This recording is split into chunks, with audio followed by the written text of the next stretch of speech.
Hello friends, നമുക്ക് മാത്സിൽ ഒരുപാട് കുഴപ്പിക്കുന്ന questions വരും.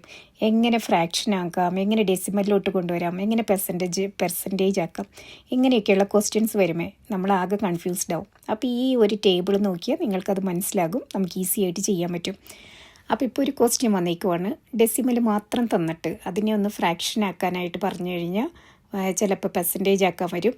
അപ്പോൾ ഡെസിമലാണ് തന്നിരിക്കുന്നതെങ്കിൽ അതെപ്പോഴും ഒരു പോയിൻ്റ് ഇട്ടുള്ളതായിരിക്കും.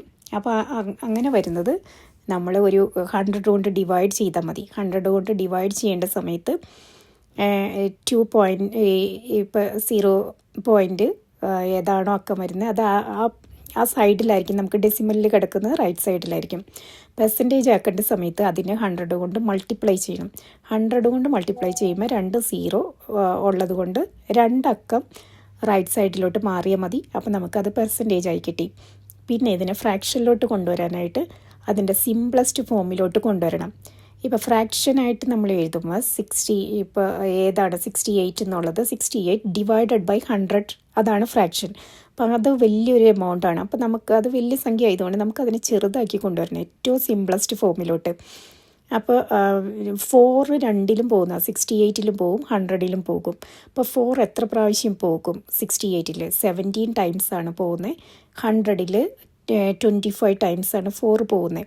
അങ്ങനെ നമുക്ക് ചെറുതാക്കി കൊണ്ടുവരാം. ഇനി 17 ഡിവൈഡഡ് ബൈ 25നെ ചെറുതാക്കാൻ പറ്റുമോ? ഇനി അത് സ്മോൾ ആക്കാൻ പറ്റില്ല. അപ്പോൾ രണ്ടിലും പോകുന്നതായിട്ട് കോമൺ ആയിട്ട് പോകുന്ന ഒന്നുമില്ല.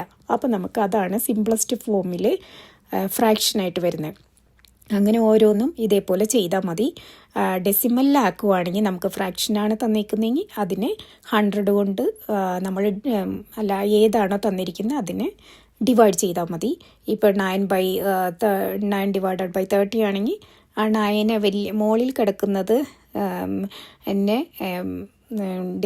ഡിവൈഡ് ചെയ്യണം 30 കൊണ്ട്. അങ്ങനെയാണ് ചെയ്യേണ്ടത്. അപ്പോൾ നമുക്ക് പോയിൻ്റ് ഇട്ടായിരിക്കും എപ്പോഴും വരുന്നത്. അത് ഡെസിമലായിരിക്കും. ഡെസിമലിനെ ഫ്രാക്ഷൻ ആക്കാൻ 100 കൊണ്ട് മൾട്ടിപ്ലൈ ചെയ്താൽ മാത്രം മതി. അതിന് 2 സ്ഥാനം ഇങ്ങോട്ട് കൊണ്ടുവരണം. അപ്പോൾ അങ്ങനെ നമുക്ക് ഈസി ആയിട്ട് ഇത് കണ്ടുപിടിക്കാൻ പറ്റും. അപ്പോൾ ഡെസിമലാക്കേണ്ടടുത്ത് നമ്മളതൊന്ന് ഡിവൈഡ് ചെയ്താൽ മതി. പിന്നെ പെർസെൻറ്റേജ് ആക്കേണ്ടടുത്ത് നമ്മൾ 100 കൊണ്ട് മൾട്ടിപ്ലൈ ചെയ്യണം. അതല്ല ഫ്രാക്ഷനിലോട്ട് കൊണ്ടുവരാനാണെങ്കിൽ ഈ എമൗണ്ടിനെ സിംപ്ലസ്റ്റ് ഫോമിലോട്ട് കൊണ്ടുവന്നാൽ മതി. അതായത് ഇപ്പോൾ 0.45 അങ്ങനെ 45 ആണെങ്കിൽ 45% ആണെങ്കിൽ 45 ഡിവൈഡഡ് ബൈ 100. അതിന് എല്ലാവർക്കും ഈ മാത്സ് മനസ്സിലായെന്ന് വിചാരിക്കുന്നു. അപ്പോൾ ഓരോന്നും എടുത്ത് നിങ്ങൾ ഒന്ന് ശ്രദ്ധിച്ച് മനസ്സിലാക്കി നോക്കുക. ഈസി ആയിട്ട് നമുക്കിത് പെർസെൻറ്റേജ് കാണാനും ഡെസിമൽ കാണാനും ഫ്രാക്ഷൻ കാണാനും